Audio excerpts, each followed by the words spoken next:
What's up, everyone? Tyler Tamboline here, aka Toe Tag and Tambo, back for another edition of the Thursday Night Football Showdown Slate Show, going through lineup HQ, talking about some plays, strategies, roster constructions. This one's a doozy. Got my boy Justin Carlucci back on. We talked some golf last night. We're here tonight to talk some football. What's happening, Luch? What's up, man? Long time no see. Hope all is well. Yeah, real doozy we got here. Low Vegas total. Should according to Vegas, it'll be a close game. We'll see what happens. Got a lot of guys in this player pool you wouldn't normally play on any other day of the week. It's going to be a little bit of fun. Yeah, we got some injuries we'll talk about. We're more than known, but, it's no surprise in actives or anything, but just as expected. So we'll get to that, sort of what that means, how you can use that to build your lineups out, set it up for success, and hopefully take down a big one. I mean, we saw somebody take down the solo ship, the $1 million bink, if you will, in the NBA showdown last night. So lots of room on a slate like this to take it down solo. There's all kinds of plays. We'll get to those. Before we get into it, guys, make sure you check out the chat. If you're not on RotoGrinders yet, going to show off a couple of things real quick. We got to the show a little bit early this week just so we could go through some more stuff, have some time, and then give you guys some time to still build your lineups and lead up to lock and do your stuff, eat if you have to, take care of the kids, whatever it might be that you're doing. We're going to get you ready for this game. If you can check out the chat there, producer Devin has thrown out the link. You guys can sign up, get $5 off your first month of premium Core 4. Get access to all this stuff. A couple things to show off quick, Justin, just before I go into. I'm not sure if you look at this stuff, but give him a little peek behind the scenes. Our man Eric Beinfor, super sharp guy. He has the Thursday night. So he does this for most of the Showdown slates, but Showdown Slate IQ, not going to give you everything, but just shows you sort of some of the leverage that you can have on builds, on plays, different guys as you go throughout the slate. So definitely you can check his article out. We've got the expert survey here. Everybody on here going through all these guys, Squirrel Patrol, Head Chopper, all G-Night for Eyes, all these super sharp guys and girls going through their stuff for the slate that they like. And then we're going to talk about some of that as we get in. And then, of course, we got the best tool in the house, the best optimizer, Lineup HQ. Use this to build all your showdown lineups, especially if you're doing MME and you want to get your little bit of taste of the 2% owned guys in there. It's got your ownership projections, floor, ceiling. You can sling out this little sidebar here and do a lineup preview, even if you're doing so. A lot of people think this tool is only for MME. It works great for that. It's incredible for that. But if you are just building some single entry or some 3-max, you could certainly do it over here as well. Try and do that for yourselves, building up some of those maybe higher dollar, smaller field type lineups. So talk to me about just the overall theme here. Luch, what are we doing with this slate? How are you building out? What type of games are you playing on this slate? You're going to hedge out? What's it going to look like for you? Yeah, I'll be doing some hedging for sure. The most obvious script for me right off the bat is probably Melvin Gordon. Denver wants to get the run game going to some capacity because, let's face it, we have a super inexperienced guy, man in the battleship for Denver here, and he's going to get a Greg Williams defense who has been sending the house against rookie quarterbacks since World War II, probably since the prehistoric times. And, they're going to blitz a lot, right? So I think you're going to see a lot of quick stuff on Denver's side. The best way to beat the blitz is to get some screen game going. We saw last week, not a lot of high ADOT stuff, a lot of dink and dunk stuff over the middle against Tampa Bay up from the Denver side here. So obviously, how are you going to protect your quarterback? You need to get the run game going, right? Because that'll open some things up. You don't want to get them totally slaughtered. You feel kind of competitive. Both teams are pretty depleted. So there's a lot of guys in play on this slate. Melvin Gordon is, nothing sexy, and it's probably, he's probably a lot of people's top choice or two. But that's where I'm going to build first at the captain spot. Yeah, and we'll talk about some captains. One thing I want to point out right away is obviously when the overall theme of the night is this game's terrible. Is there even going to be a touchdown scored? All of these factors. So I don't know, man. I think it's going to be a little bit of an over. I got the New York Jets schedule up here from last year, and there was some good games. It's a little bit different, and I get all that. But sometimes when you get two bad teams together, you can get some, 45 points. You could definitely see the total go over 41. They had some games last year, 34-17 with the Redskins, 34-3 against Oakland. Bit of a one-sided affair, but the Giants, 34-27. I'm just saying you can see some of this stuff. I think people just automatically assume. The ownership tells a different story, though. That's what I was going to point out here. I'll swing back to this. I just thought I'd bring that up. But if you look at this, I'm going to go to Flex here, sort by ownership projections here on RotoGrinders. And it's no coincidence that all the highest priced guys have the highest ownership. It's because you can sort of spend any amount you want. So I don't know how many lineups you've built so far, but I was going to ask, what's the most you've left on the table on a slate like this so far? 5 or 6K on DK.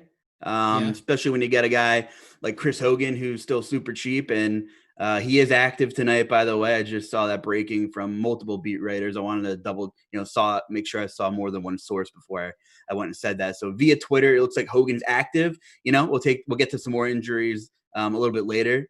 Take it with a grain of salt. Active doesn't always mean, you're going to play all the snaps, but there's some really cheap guys who are going to be involved and get a lot of snaps. We mentioned Melvin Gordon. Royce Freeman saw 38% of snaps as well last week too. And Philip Lindsay's not around this week. So, you can leave some salary on the table and, you don't really have to be too anxious about it, especially on a night like tonight.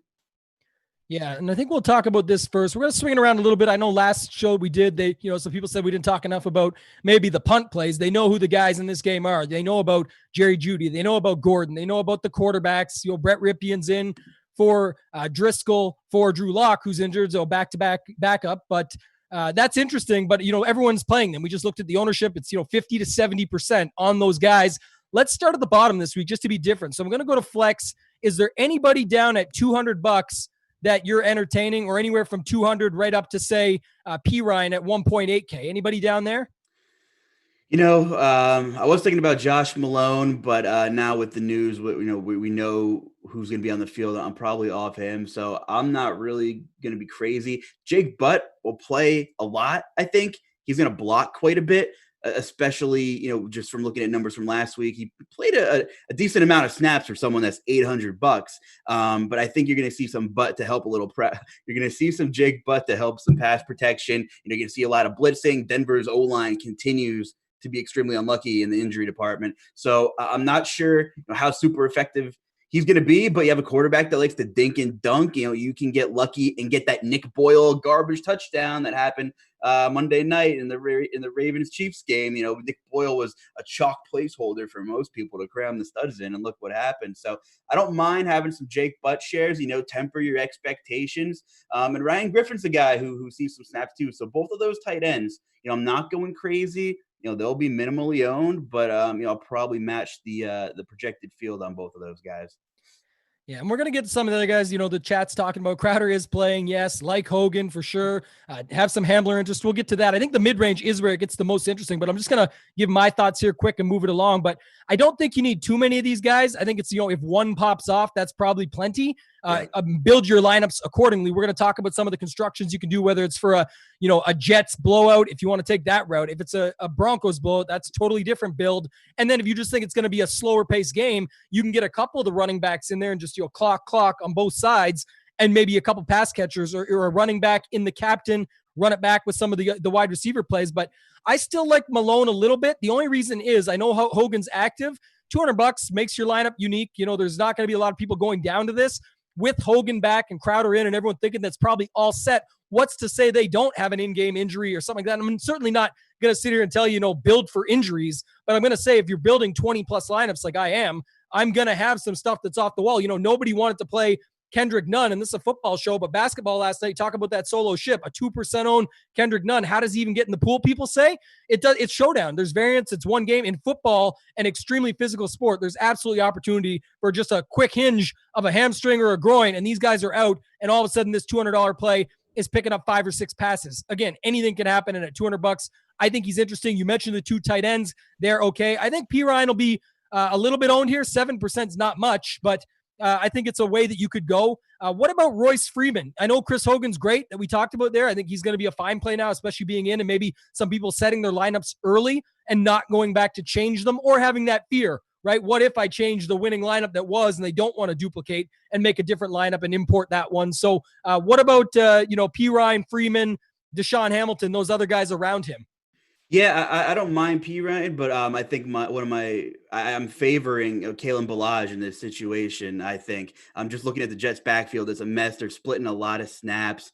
But really, Denver's still formidable against the run despite all the injuries. Frank Gore has gotten a lot of volume. Yes, I'm just kind of going off on my little running back tangent here. But he's seen 2 total targets in 3 weeks. Last week, Ballage saw 6, I think. 5, I'm sorry. And he saw 2 in week 2. Snaps were up a little bit here. So it depends what kind of game script you're building for. But, if you're going to get away from Frank Gore and play. Maybe the Jets need to pass a little bit more. I kind of like Balaj. I'm not crazy about Perine. Not gonna have a ton of him, but I will be overweight on Balaj for sure. Yeah, and it's a good spot to stop and just talk about some builds for a second with these guys. Like I mentioned earlier, if you're going to use a guy like Josh Malone, you're sort of setting it up for maybe they're coming from behind. It could be in a blowout that he works, or it also could be with an injury that he works. So I think I would put him in those types of builds. If you talk about a guy like Royce Freeman, let's say that's going to be the play. You're probably going to have a Jets build where the Jets are leading and now they need to come back, right? They're going to start passing a lot. They're going to use Freeman for that pass game from behind and just check downs. You've got a quarterback who's in a start here that you didn't play last week, anything like that. So I don't mind Freeman in those types of builds. Hogan, I think, works in any type. And then you mentioned a couple others, but KJ Hamler, that's the guy everyone's talking about in the chat. Fast, one bomb can break the slate, Jim Steele says. I think that's a spot where, I'm fine with that. I've got some Hamler builds. I've even got Hamler in the captain.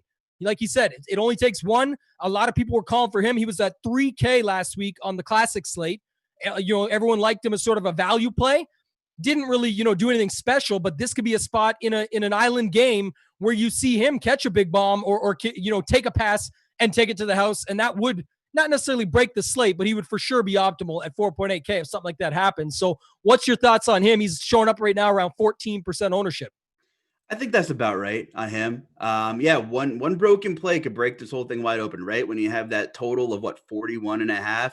And that's all you would need to probably get a jump on cover in that over too. I don't mind KJ Hamler, this is a guy who likes to pepper the middle of the field, right? Between 5 and 10 yards, small sample size. But we saw it last week in the short action he got against Tampa Bay. So I'm kind of more prone to, Jerry Jeudy's actually playing a lot of slot, right? And it's weird because Hamler was a big slot guy. They're both very talented slot receivers. Unfortunately, somebody has to play on the outside. I think Hamler only saw 5 or 6 snaps out of the slot last week. It was pretty much Jerry Jeudy. So I'm partial to Jeudy. If I'm going to pick between the two, obviously I know there's a substantial salary difference there. But I like Jeudy. I like Fant. I like the guys that are going to have line up over the middle more between the hash marks a little more tonight, because I just think you're going to see that 10-yard dink and dunk between the numbers. And I'm not saying Hamler's not going to run, over the middle, run his routes over the middle. That'd be silly to totally disregard that. But I'm just, thinking it might take a little bit more time to develop. And we know Greg Williams is going to send the house, and you might see, you're going to see some quick wide receiver screens, bubble screens, and things like that too. But personally, I like the Hamler call. I'm going to have exposure to him, but I'm going to have more Fant and Jeudy. I'm going to be overweight on both of them. And I'll probably try to match the market on KJ Hamler personally. Right. And I'm not sure how you're going to necessarily build with them. I just know, again, there's not always a right or wrong way. For me, it would be one of, if I'm setting up a group, and for those of you that have never used this, you could set up a player group. I might set it up for a guy like Hamler and a guy like Patrick. And I'll go back and show you something else in a second, but just say at most one. I don't really mind if Hamler gets into a Jeudy build, because Jeudy could just, like you say, catch a bunch of slot passes, end up being a PPR beast, but not be the guy that ends up getting in the box, and a guy like Hamler does instead, right? So I don't have any problem with that. But between these two, I feel like they're very contrasting plays, but at the same time, I'm not really looking for them. I don't think they're both going to go off together. And if you look back here in the tool, the ceiling tool shows you, I like what you said. If Hamler does get those slot passes or even catches one from the outside, he's likely, ceiling here 16.3, all just a projection based. You can set up your exposures and everything so that you can get more or less, or you can sort of change it in your build rules for your range of outcomes to give a little bit to either side of that projection. 20% would add 3.2 to either side of 16.3, just based on the math. Tim Patrick feels like, yeah, he could be that guy. I think he caught a touchdown last week, actually, but it was like a short 7-yard pass. That could be enough in a game like this if it does stay under and all of that stuff. But I'm looking for that upside. If I'm playing a guy, I still want to look at the top of these large field GPPs and how I'm going to get there. And I like getting there with a guy like Hamler. We can talk about the kickers and the defense. Maybe I'll save them just because that's a totally different style of build. Let's stick with the passing game. Isn't this the spot where the guy we've been waiting for all season that now nobody wants to play just completely trolls us back? And I'm talking about tight end, New York Jets, Chris Herndon. Everyone's been trying to make this a thing. They've established that it just can't be a thing. And now tonight, when everyone's watching in prime time, I can already see the tweets. Of course, Herndon. Again, Herndon. All of this stuff. What's your thoughts on Chris Herndon at 5.4K in the flex? Yeah.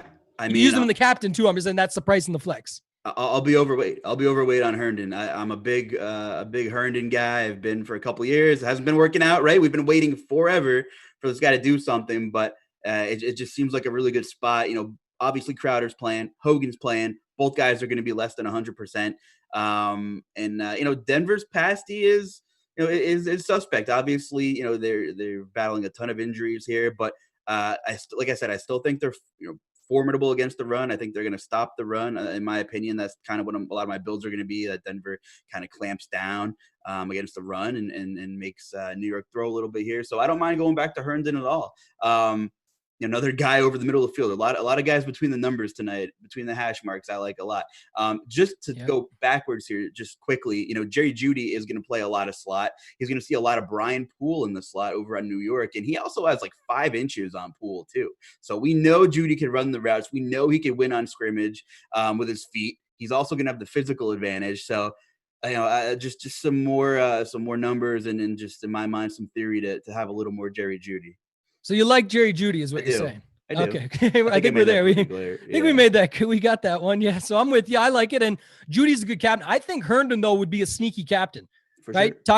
Talking in the chat here. Bulldog says, Crowder could be the decoy. Barrios draws a great, pretty good coverage himself. And I agree. And I'm on Barrios. We're going to get to there. We're coming up on that range, but Herndon should eat. I agree with you. Across the middle, everything sets up well for a lineup just like that, where you've got either Herndon or Barrios in the captain. It'll be extremely unique. And then you'll have, obviously put Darnold in the lineup. I think, there's scenarios where it doesn't take that, especially in a game like this, lower scoring if possible, if that ends up happening and you see it that way. But I still like that play with putting Herndon or Barrios in there. You talked about Balaj. I certainly like that. But everyone wants to know about Frank Gore. It was asked about in the chat here. What about Frank Gore? Can we use him in captain? What's your thoughts on Frank Gore and how would you use him this week? You could run a Frank Gore captain, but I'd run it back with the Jets D and the flex too. You're pretty much hoping for that game script, right? Like ugly, play the under, the whole 9 yards there, because he's not going to be used, in the passing downs. It's very clear. He's getting a ton of volume. I mean, he might be getting the most volume in this game, on both sides, but I'm just not building that way.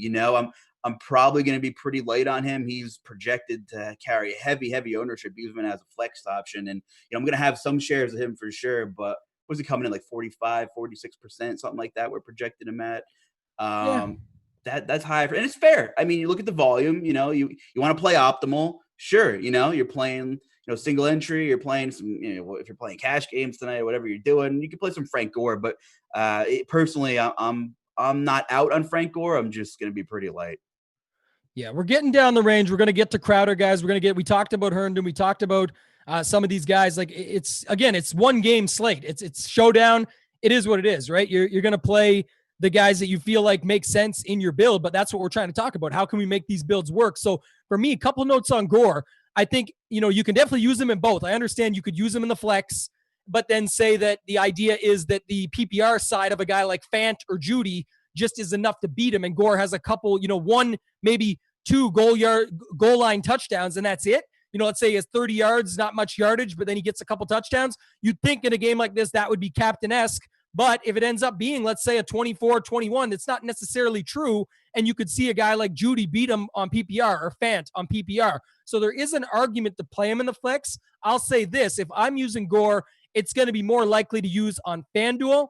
And we don't talk about it a lot on here often enough. But in that captain or in that MVP slot on FanDuel, that's where I like 2 touchdowns out of a guy like him. And then you might just get a short touchdown to Fant. And so you got him back on the other side. You got Brett Rypien on the other side as a flex over on FanDuel. You can do all that stuff over there. I like your call if you do use Gore on DraftKings is to pair him up with the defense, maybe the kicker, maybe one of these receivers, a guy that could get peppered like a Crowder or a Herndon, and then put on the other side, just put a couple of those, Jeudy and Fant. And I'm talking about a lineup out loud. We're not posting up or nothing, but I'm just thinking out loud on what a build would look like. That probably has 10K plus on the table, but it's just an idea of how you could do it. And does that make sense? It absolutely could. Could they score 2 touchdowns with Gore, D up and get a pick and whatever and sit on it, pepper up Crowder because he's still got to move the chains at some point. You could have the kicker in there for them and then just a couple pass catchers on the Denver side, those are the types of builds that can win on a slate like this and are completely unique because they leave so much money on the table, and people really do have, even with optimizers, a hard time leaving more than 5,000 on the table. This is absolutely a slate where some of those builds or your hedge stacks could end up looking like that. So let's move on. Barrios was mentioned. I'll mention real quick on Barrios. I think he is an excellent play just because even though Crowder's coming off injury, that's not affecting his ownership at all. People are thinking it's been looked like all day. It's been on the DraftKings notes that he's expected to play. So everyone was already expecting that. The news came out. The inactives are out. He's obviously playing. It's a guy Darnold does like to pepper up. But by all means, Barrios is in a fine coverage, as was mentioned in the chat. You can use a guy like him, and this is a perfect slot with 20% leverage, and it's the same thing. Here's the other thing, guys. If you've got your lineup maxed out with Crowder in it, one, it's probably duped, or let's say $100 or $200 on the table. Two, we just talked about a way that it could be Barrios over Crowder. He's got like 16, 17, 8, whatever it is, DK points over the past couple weeks each week. So it's not like he can't pop these things up, that you could just take your lineup that leaves Crowder at 8.2K on the table and chuck Barrios in the lineup and leave $1,000 or $1,100, $1,200, whatever the number is. So what's your thoughts on that and just overall between Barrios and Crowder in general? Yeah, it's tough. I like the Barrios call. I'm definitely going to have some ownership with him. It's funny in this game, I'm looking at some of our RotoGrinders tools here, looking at A-Dot. If I said we have Jerry Jeudy and KJ Hamler, in the same game, would you think Chris Hogan's leading this game in average A-Dot this year? It just shows, last week for Denver, I'm just kind of spitballing here, dink and dunk the whole way. I mean, that's what you're going to see tonight, right? There was no A-Dot, no double-digit A-Dot guy on Denver last week. Jeudy was just over 9. Hamler was 9 even. Tim Patrick, 8.75. Noah Fant, 7.6. So, you're going to need one of those broken plays, right? Or a screen pass. And I just think we're just going to see some dink and dunks on both sides. But yeah, Barrios, if you're buying into some of the narrative too, right? Like, are the Jets going to play for Adam Gase? This is all we're hearing today. It's all we're reading. What side of this narrative are you on? Are they giving up on Gase, or is it going to be the most New York Jets thing ever, and they're going to go out there and Darnold will look like the guy we saw flashes of more times than not last year, before we had mono, of course? Well, yeah, that's where, like I said, you can definitely see that. And I've got builds for both sides because of that. Someone, Chip Mayweather said, why don't we put Gase in at captain? Very sneaky. You probably get negative points for that one. So luckily he's not an option to put in. He just makes some terrible decisions. But here's the bottom line. I talk about this a lot in golf, and it's just about motivation and factors. I think no matter what, these guys still want to go out and prove themselves. I know you can quit on your coach and you can do all that stuff in sports. I understand it. I'm just saying, and when you get a Thursday night football game, showing off your talents on the big stage, I think these guys still want to show out, right? They want to, especially a guy like Darnold. He's got to, right? This is a guy that was talked about and pumped up last year. And then he showed flashes, but it was more for fantasy and stuff. It wasn't like, oh man, look at this great quarterback that we're going to have on our hands here. Some say though, if he was with another team, we would see a lot more out of him. I'm not against that, right? I think there's obvious reasons here for that. It's going to be tough for anybody with the Jets, with Gase, with some of the play calling and all that stuff. But again, as far as motivation goes, I think they all go up and they play for this. So, happy to see Jim Steele says he's got a lineup that left 7K on the table. I'm all for it. I think that's an option tonight. Definitely. You talked about your love. I think you said you like Jerry Jeudy, didn't you? Once or twice, yeah. By the way, get on over there to RotoGrinders, guys. I mean, we have some really cool tools, top of the line stuff here. I'm looking at our snaps, counts, targets, premium usage app we have here. I mean, it's pretty much everything you need under one umbrella. A-Dot, snap count, this and that. I'm just looking up some KJ Hamler stuff, and trust me, I sound like I'm bashing KJ Hamler, and he could surely take a broken play to the house or have a couple big catches. I'm from PA. He was great at Penn State. Loved watching him play. He played one less game, but he's technically averaging the most snaps on Denver out of any of the receivers. And I'm just looking at air yard market share percentage. And let's see, last week, Noah Fant and Jerry Jeudy combined for just over 60% of the air yard market share, and Hamler's sitting there at 17%. So Hamler actually hasn't had more than 25%.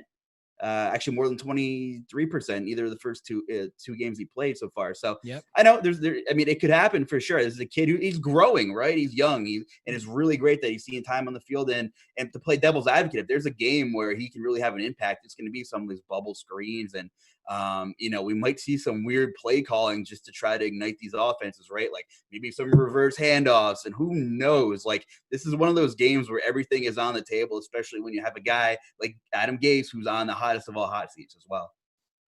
Absolutely. And like you said, too, it's a, island game, one game, anything can happen. I really do like going back to these guys the week after they sort of, well, I'd say quote unquote bust, because it's not like he had a terrible game. It's just that, he was talked about as one of the best value plays at 3K, and it's not like he crushed. This would be a spot where you could see him get a long touchdown or something. And then you're like, oh, of course it was this week. You hear half the people say, of course it was this week when I'm not on him now. But that's the way it works, right? So I like that. I like tightening it up a bit at captain, but I definitely like him for the flex, maybe one or two out of my 20 plus in captain, average. If you're playing 20, 40, you can extrapolate, but I'm just saying that's how I would go about using him. Love Noah Fant here.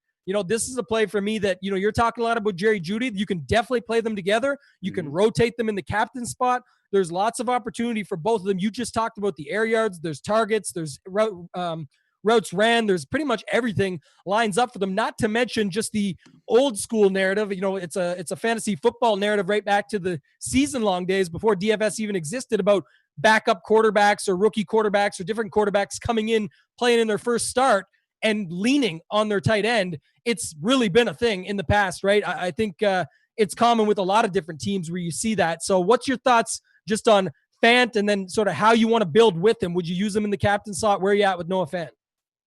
Yeah, Fant is kind of one of the security blanket, right? That's what they talk about. They talk about the tight end's a security blanket for the young quarterback, and I couldn't agree more. He's got some good hands.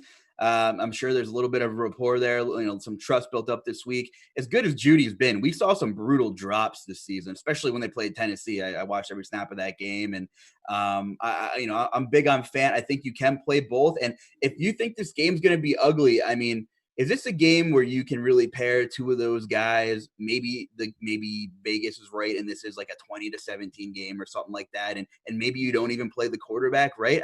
It's possible if it's dink and dunk, and they both have 5 or 6 catches, and maybe there's no passing touchdowns. This is pretty crazy. In a game with a total this low, Melvin Gordon on FanDuel Sportsbook is -130 to score tonight, right? That's a pretty strong number for anyone. We know he's going to get the volume, but it's not like this game's projected. It's not like there's 50 plus Vegas total on the board here. So I thought that was an interesting number, and that obviously Gordon's going to be pretty chalky, but that's high, dude. That's pretty high. But who's second on the sportsbook? Noah Fant +195. So like I said, middle of the field. He's going to get peppered over the middle of the field. So I'm big on Fant too. I like him, and I like Judy. Yeah, any over yardage prop on Fant, I would like. If he gets in the box, bonus, +195 is kind of a fair number in my opinion. I don't think it's any guarantee that he scores a touchdown, but I certainly like him for anything that's with receptions, yardage, anything like that is going to be an over for me. I think it's a high usage spot for a guy like Noah Fant, and the ownership's not crazy, 44%. To put it in perspective, Crowder's almost 60. You could definitely use them in the same lineup together, but I'm just saying if I got to pick one in that price range, I do like Noah Fant, and he sort of fits any type of build. I talked about even if you want to go as crazy as something like a Balaj or Gore captain and say that the Jets just run the ball down their throat all night and try to and get away with it, then you'd still have Fant coming back the other way. Like there's literally no spot that I can imagine that Fant doesn't work for your build. So I'm good on him. We talked a lot about the quarterbacks. Anything to elaborate on either of the quarterbacks? I guess the one thing we should talk about, and I'll let you go, but is about them in the captain spot. Where are you at with that? Yeah, I'll have some exposure there for sure. I'm favoring some of these skill players though. I just feel like it's one of those games. Just one more thing on most of my builds. I just feel like I don't think a 5-1 build is the way to go tonight. I'm kind of leaning. It seems like most of my builds that I'm putting together are pretty much 4-2, either one way or the other, some 3-3s, but I don't have a ton of 5-1s. What are you kind of feeling when you're putting your builds together, just looking at things? Do you have a preference tonight? Yeah, I certainly do. I like the 4-2s. I mentioned earlier the Slate IQ article that Eric Bimeford does over here at RotoGrinders. Again, guys, check out the chat. And we're doing a lot of talking. We still got plenty of time to be here with you. Post your questions in the chat. Hit the like button, subscribe, everything. But if you check out in the chat and get the link, if you're not signed up already, $5 off your first month. You won't want to miss it. There's every sport, Core 4 on tap. The big thing that Eric Bimeford talks about is that sort of the leverage stack tonight, either side in these sort of slugfests or back and forth. And even if it goes a little bit higher scoring, the idea is the 4-2 still works. Like I said, for a game like this where you could see it on both sides. So I do like that setup. One thing I'll mention, just getting back to quarterback real quick, my thoughts is I actually don't like Denver's quarterback, Brett Rypien, in the captain slot. And I'll tell you why. I don't feel like he's going to spread the ball around enough.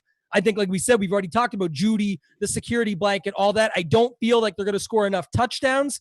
And even if they did, I'd rather have, with all the PPR points, a guy like Fant or Judy in the captain spot with him. So I'm more than fine with him in the flex spot, just my personal preference. Again, I could be way wrong and you can call me out for it later, but I do like Darnold in the captain slot. And that's because it's, again, island game, a guy that's a prospect that we're supposed to be watching, hoping to see something out of him. Denver's not anything that to be that scared of, in my opinion. So, they're a little bit banged up. If we've got a spot where Darnold's going to show out, he actually does spread the ball around. And we already talked about enough options. You got Crowder, you got Barrios, you got Balazs who can catch passes. You've got Pirine. We talked about, all these guys down here that he could utilize, Josh Malone. You could set up all kinds of builds and then still have the guys we want on the other side with Fant and Judy and Hamler and those types. So I think it's fine. You could also have it set up where Gordon's in the flex, get your Crowder in the captain or Barrios with that and have the run that way. So if you're going to run back to Sam Darnold captain lineups, you want to stack them up with pass catchers. But like I said, it could be coming back from some short Gordon touchdowns where Gordon's still fine in the flex and Darnold ends up throwing 2, 3 and runs one in. It's definitely possible if you're building for that style of game. And that's a great segue for Melvin Gordon, right? And then we'll get to some of the questions. Keep throwing them in there, guys. We're going to hit rapid fire. We got plenty of time left for you. Melvin Gordon, Lindsey's out. He was one of the inactives that we were kind of expecting, but it was official. It's been made official. Melvin Gordon here, kind of a get right spot, right? It looks like a little bit better matchup than what he's seen. We've seen him have his share of ups and downs, but we talked earlier in the season, week 1 and 2, around how some of the, less conditioned defensive players coming off the COVID break and everything there has sort of allowed for guys, some of these running backs to still break out. Last week we saw in Classic Slate a bunch of names that nobody was on, that because it's just the names that you weren't expecting to bust out. Now, 70% ownership is totally due to the fact that you can spend the money on the slate. Already talked enough about that. But what are your thoughts overall on Melvin Gordon? And then we'll get to some of the questions in chat and bring up some more roster constructions. I like Melvin Gordon. I'll be pretty much overweight on Melvin Gordon, not locking him in, but I'll definitely have my shares. If we go down, we'll die on this mountain together. I don't have any shares of Big Brett at captain either. For Denver, I'm kind of on the same page as you. If it burns me, it burns me. It was hard for me to take some stands tonight with just a lot of unfamiliarity, a lot of moving parts, and a lot of injuries. But that's just my style of play. I'm pretty aggressive on showdown slates, and I got to cut the cord somewhere. So I don't have any of him at captain. I do prefer Darnold there for sure. So I'm with you, man. If we go down, we'll go down together. But I'm kind of, and I think Denver's going to funnel the run, right? So I'm not big on Gore. They like I said, they're formidable against the run still. Mike Purcell's pretty good up front. He's having a good season. So I just can't see Gore having a lot of room, right? So you stuff the run, you're going to throw the ball more. So just that's my vision, and that's why Showdown is so much fun, because you can build your own scripts, build your own vision, use your imagination a little bit here, and that's what I'm rolling with too. So we're kind of in the same ballpark there, Tambo.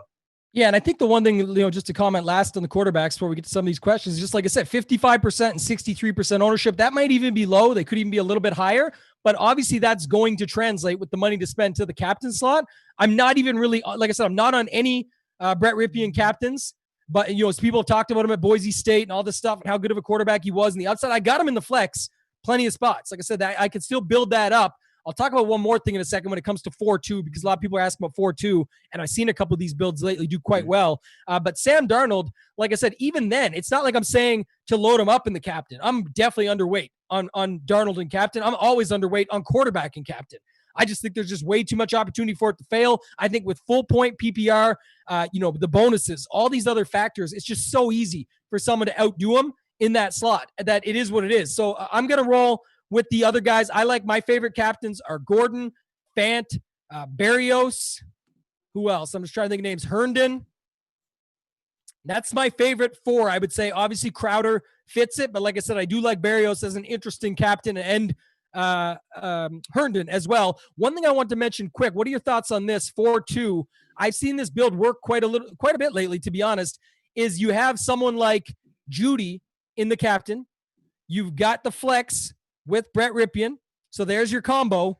But then you run a bunch of Jets guys on the other side, 4 guys from them. And I've actually seen this work where you've got, Gore runs in a couple touchdowns. Crowder gets absolutely peppered. Barrios gets peppered. And then whoever your one-off is from them, whether it's the kicker or, another pass catcher, whatever it might be. I've actually seen those builds do quite well. Or Darnold fits in there as well. You could have both quarterbacks that way. But I'm just saying most people automatically assume, I guess my main point, that a 4-2 has to be 4 guys from whatever lead side you're taking is in the captain and 2 on the other side.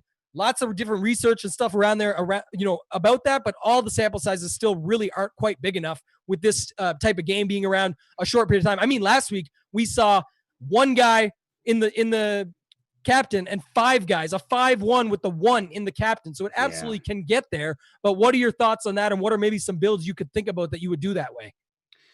Yeah, you need an onslaught or a lot of scoring, right? I think so. This is just a strange game, one of the lower totals we've seen this year. So I'm not sure if that's the way to go tonight, right? It's probably going to be a slower pace game too. I don't see a lot of tempo on either side. Both teams are going to try to run the ball, so for at least the early part of the game. And like I said, I don't think the Jets will be able to run the ball, and I don't mind them in the pass game here either. But I guess don't know. That's the way. Here's the one style of build I'll say that I was going to say is if you got, let's say, Melvin Gordon, who's obviously a popular captain. I'm saying you got to right away know that that's a popular captain. So how can you get different with the most popular captain? Because the reason he's the most popular captain is because look at his floor and his ceiling, right? You go down here again, go back to the tool. Sorry, guys, I'm going to get this loaded up here, but you go back to the tool with Melvin Gordon. Floor 6.8, sure, but I should say more projections because we have really good projections on here. 15 points, 24.5 captain, very likely catches passes, runs it, can score touchdowns. Okay, so you get Gordon. Here's an interesting build for me: Gordon in the captain, Broncos D to go with him. Darnold makes a fool of himself, but Darnold can still spend the entire remaining 2.5 quarters after Gordon's already run a couple touchdowns in. They're going to be throwing the ball a ton. And we know, like I said, he peppers a couple main guys with Barrios and Crowder. And then we told you about those other 4 one-offs. You'll probably have money on the table. You'll have other guys that he's going to pepper up that should get you a bunch of PPR points, maybe the bonuses, maybe one of them catches a touchdown. And then you just get that random one-off and the game script still makes sense. So I'm just giving some ideas out there. Let's get to the chat. There's some questions in here.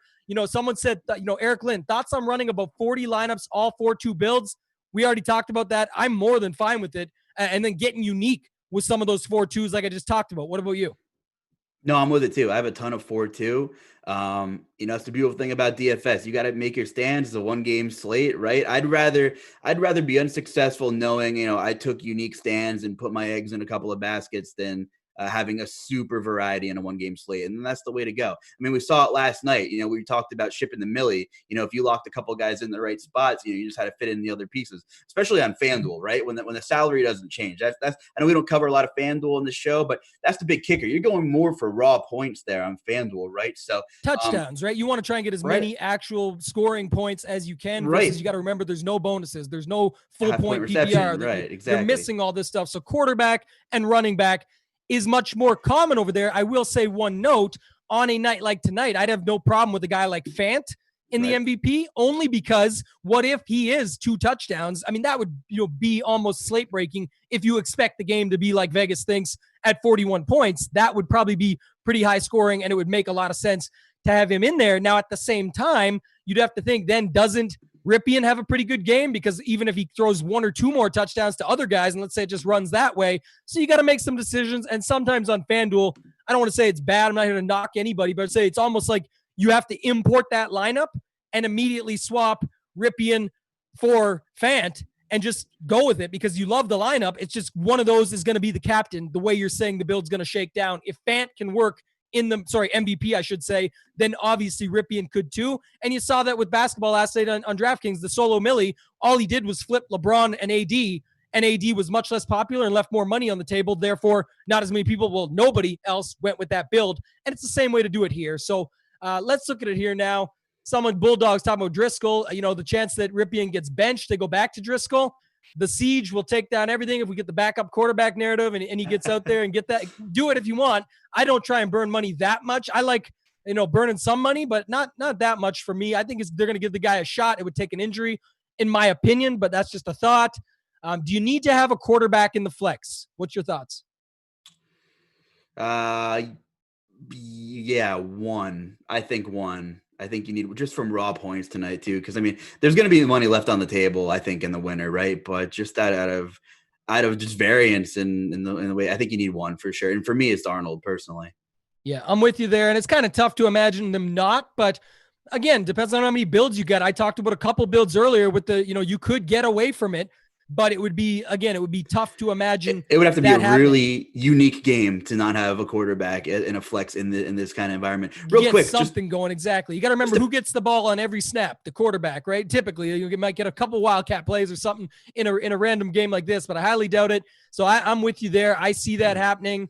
What else do we got? Got to get different on. Yeah, we talked about Kendrick Dunn and the guys. Over under on total injuries tonight. Jeez. I don't know, man. I'm the world's biggest jinx, so I'm just not going to answer that one. It's like someone's begging for a backup quarterback, right, to get in the game. What's the ownership on Driscoll going to really be, do you think? I mean, I've seen people talking about it today, right? Like people are going to burn some money on some shares of Driscoll.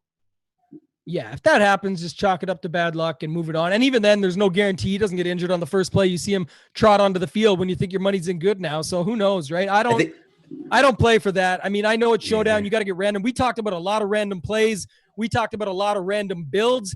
You're looking for injuries. But like I said, if I'm going to go injury hunting, Bulldog says injury is what it's all about. I agree. There's opportunity with injuries. It's a very physical sport. It's not like basketball where you see unlucky injuries like the roll up on the ankle last night for Butler. Now, he played through it, but the Dragon Dragic goes out. That's different, right? You don't see golf injuries happen very often. The back or the wrist or something could go out. But to me, it's foolish. Like, there's just no need at the quarterback position. It's not likely. This is the one spot you could say maybe it is. So if you want to chuck 3-5% on it, go ahead. But I'm much more likely to play a Malone or a Griffin and think that a Hogan or a Crowder could go down because they're coming off an injury. It could they could re-injure it very quickly, very easily, tweak it, and boom, they're out. I would rather put my 5% money in towards something like that. We're going to wrap it up here pretty quick, give you guys some time to still go out and build, check out anything else you want to do. If you've already got access to the site, like I said, check out the expert survey. Check out Eric Beimfor's Slate IQ article. Mess around with the optimizer and some of the stuff we talked about that you can go in and build and see how you get there with it. Any final thoughts, Luch, before we get out of here? One guy we didn't mention, I'm surprised no one in chat mentioned that I heard of, that's going to carry some kind of ownership is, what are your thoughts on Tim Patrick on Denver's side of the ball tonight? Got anything for me? Yeah, I mentioned it a little bit. I just said, the thought process there is that in a slugfest game that you don't like, so if you want to do one of those builds without the quarterback and just say that it's going to come down to the raw points from PPR or maybe, 3 catches, 30 yards and a touchdown, that's to me like what Tim Patrick does. I'd rather take shots on KJ Hamler or even like you guys want to burn money, play Deshaun Hamilton. Let's say he comes in for a couple snaps, but they decide to chuck a bomb. Well, right. Boom, that would be slate breaking, my friends. That would be game over. You don't got him. You're probably dead. People will have 5-10% of them in their builds. In some cases, it shows 1%, but there's going to be some people that have enough of him to make some things happen. There already is some cheap guys down there. I think actually with that said, the last thing we should end on is the kickers. We didn't talk enough about them. I guess the obvious is, can you play them? Of course. This is the type of game where you absolutely can play kickers. Yeah. What's your thoughts or what's your builds look like when it comes to kickers? Any with them in the same lineup together tonight for you? I'm going to try not to do it. Although it's 2020 and I could see it. We've seen some really weird games lately. It could happen. I'm more prone to, if I'm playing a super ugly game, pair an opposing defense with an opposing kicker, right? They do the least amount of damage. Listen, we're going to see two teams that really are struggling to finish drives or do anything whatsoever. Neither team has really been in the red zone too much this year either. So we're just unsure of a lot of things. One thing I did want to bring up is, and we're seeing this 3-headed monster in the Jets backfield for different reasons now. Frank Gore played 41% of the snaps last week. P. Ryan played 33 and Balaj played 30. The Jets haven't been in the red zone too much this year, but it does look like Gore got the first look at the work when they got inside the 20s. So I know I did a lot of Frank Gore bashing, and I don't think there's a lot of paths there tonight, in terms of upside. He's got to score for me. He's got to We talked directly about that, right? Like you said, you got to use him in that style of build, and that's it for me. Because otherwise, I'm setting up a rule I don't even really like any more than those together. If you want to run like one of your 40, someone talked about with a 5-1, and say, okay, Frank Gore gets in a couple times, the Jets just blow him out, and then you have like a Balaj or a Pirine or someone in there, then go for it. It's Showdown, but it's just, again, it's not where I'm going. The other last note that I'll make, and I'll flip it back to you, is just around defense versus quarterback. Absolutely in play on a night like tonight. If Denver picks off Darnold right at the gate, takes it to the house, that's going to be great for Denver.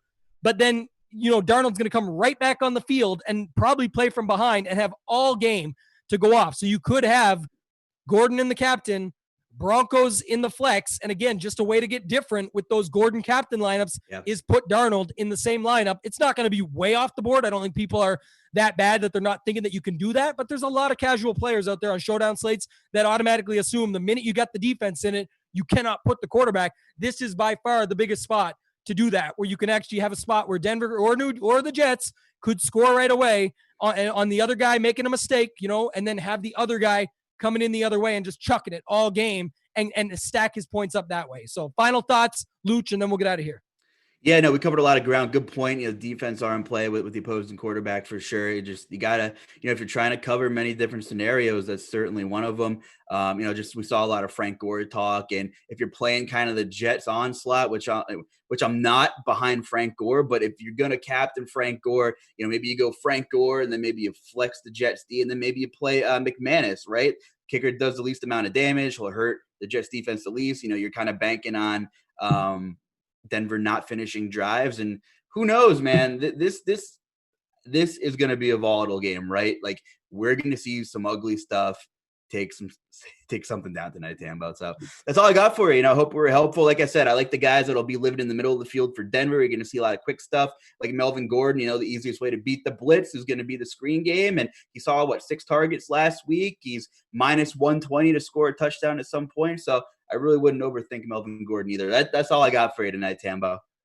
Appreciate it, man. As always, we'll be back next Thursday. We're always doing the show with you guys. I'm actually going to miss. I should note that I'll be missing next Thursday. I believe the people get Dean. The people want Dean. I think the people get him for next Thursday. I'll double check the media schedule after, but appreciate you guys always. I'll be back the following week and every week thereafter. Follow me on Twitter at Toteg and Tambo. Hope we can help you guys out. Check us out. If you need anything else, leave comments, like button, subscribe. Producer Devin's going to throw that link in there one more time for you guys. $5 off your first month to check this stuff out if you haven't already. For Justin, for producer Devin, I'm Tambo. We're out of here. Thank you and good luck.